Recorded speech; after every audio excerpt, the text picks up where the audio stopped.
Halo sahabat pecinta catur, selamat datang kembali di Catur Talk Indonesia. Siapa nih dari fans Daniil Dubov yang sudah kangen terhadap permainan beliau? Dan pada kesempatan ini tentunya pada event yang sering diselenggarakan oleh Chess.com, yaitu Title to SD Day.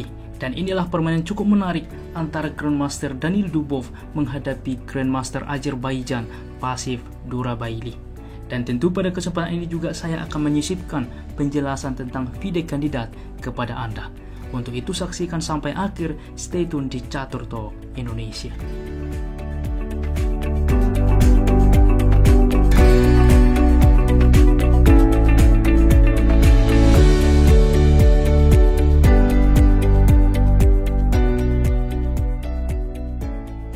Baiklah teman-teman, di sini Daniil Dubov putih memulai langkah dengan pion ke D4, dibalas kuda ke F6, pion ke C4, lalu E6, dilanjutkan kuda ke F3, lalu pion ke B6.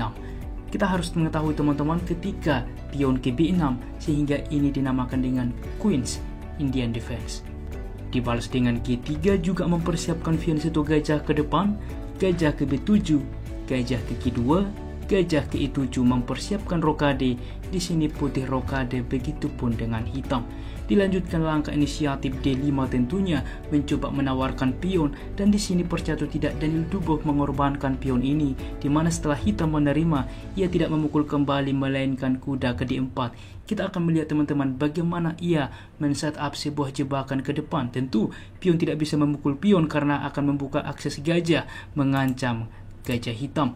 Untuk itulah C6 dimainkan, sehingga dengan konsekuensi kita akan melihat dengan pion ke C6 walaupun mensupport pion pusat tetapi juga sudah menghalangi gajah, juga menghalangi akses kuda. Kita melihat bagaimana pertimbangan dari Super Grandmaster teman-teman.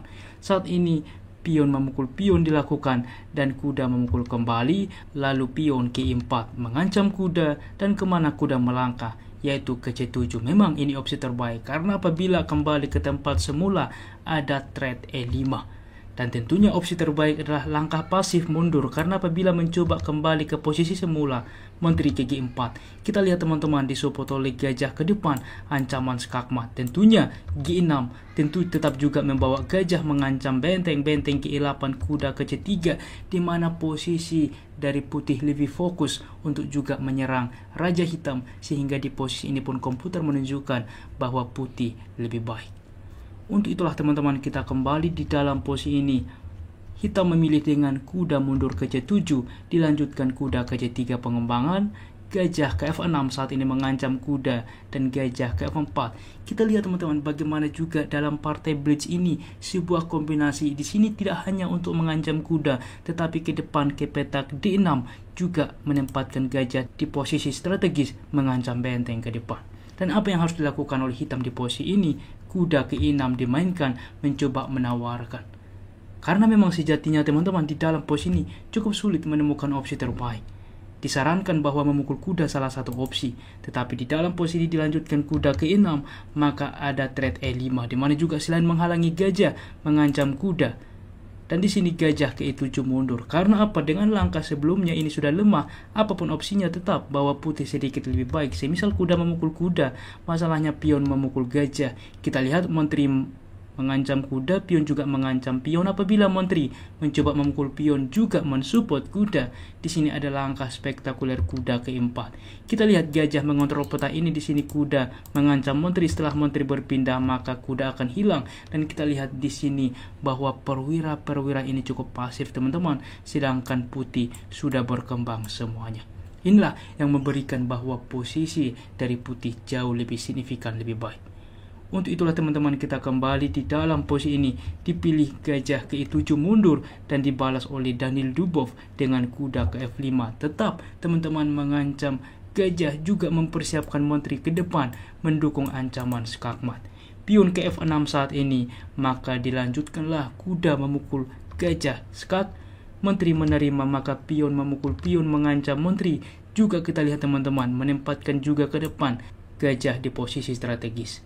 Menteri menerima pion, maka gajah ke D6 mengancam benteng ke E8, kuda ke E4 mengancam menteri.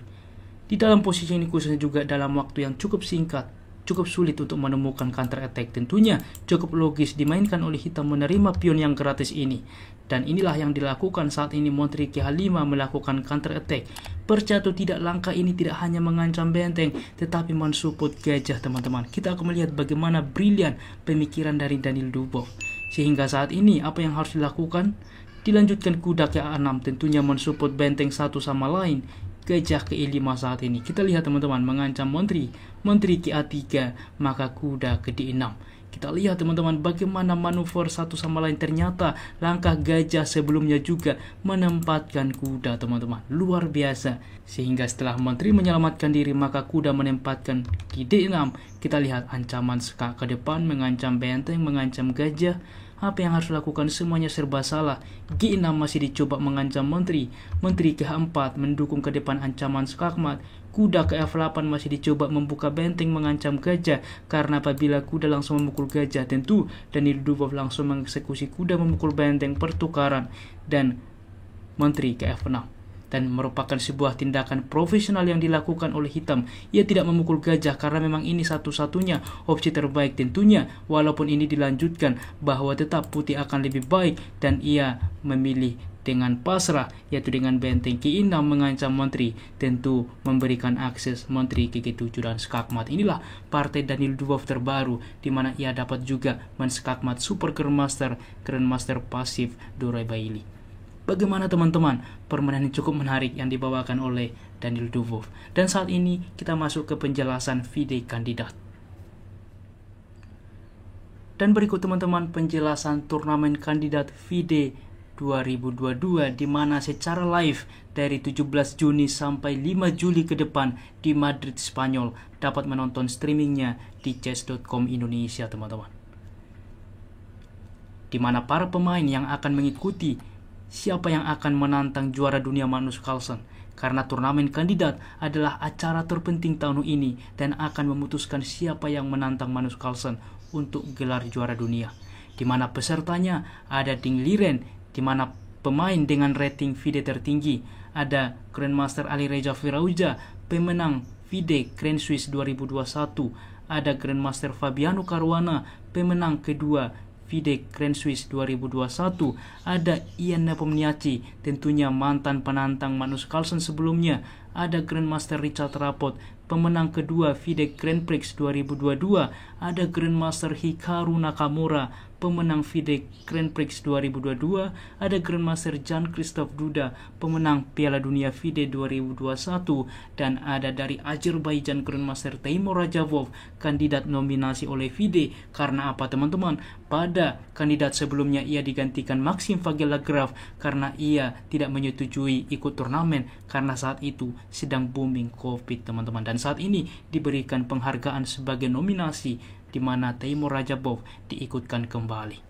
Dan tentu semua info cukup jelas teman-teman. Di sini pairing juga sudah dilakukan, di mana babak pertama Duda akan bertemu dengan Rapport, Ding akan bertemu dengan Ian Nepomniachtchi, Caruana, Nakamura, Rajabov, Firauja, bahkan sampai ke babak 14 teman-teman. Oke, Anda dapat membacanya sendiri, saya akan membuat link dan dapat menonton dengan juga pecatur Indonesia akan mengomentari teman-teman. Ada Mas Ruri Rahman dan juga Chelsea Monica Sihite dan juga Women National Master Fariha Mariroh. Dan tentunya di sini juga bahwa ada 14 babak, kontrol waktu 120 menit 40 langkah, 60 menit untuk 20 langkah selanjutnya, dan 15 menit untuk sisa dengan tambahan waktu 30 detik setiap langkah. Oke teman-teman, Anda dapat membacanya sendiri dan inilah format-format yang dimainkan. Dan inilah teman-teman para kandidat pemain-pemain. Lagi-lagi coba tuliskan di kolom komentar siapa dukungan Anda, siapa supportan Anda menjuarai turnamen ini. Tentunya hadiahnya juga cukup fantastis, di mana peringkat 1 48.000 euro, di mana juga peringkat 2 36.000 euro, 24.000 euro, dan diakhiri dan juga 3.500 euro per setengah poin yang berhasil diraih.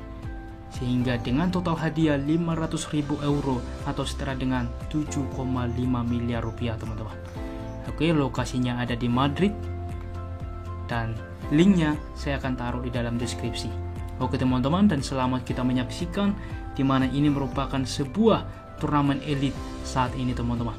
Lagi-lagi coba tuliskan di kolom komentar siapa yang akan menantang juara dunia selanjutnya. Demikianlah permainan hari ini, dan jika kawan-kawan suka dengan konten catur seperti ini, dukung kami dengan cara like, subscribe, dan juga share. Apabila ada saran ke depan, jangan ragu tuliskan di kolom komentar. Salam Catur Talk Indonesia, sampai jumpa di video berikutnya. Keep sharing and keep loving. Bye-bye.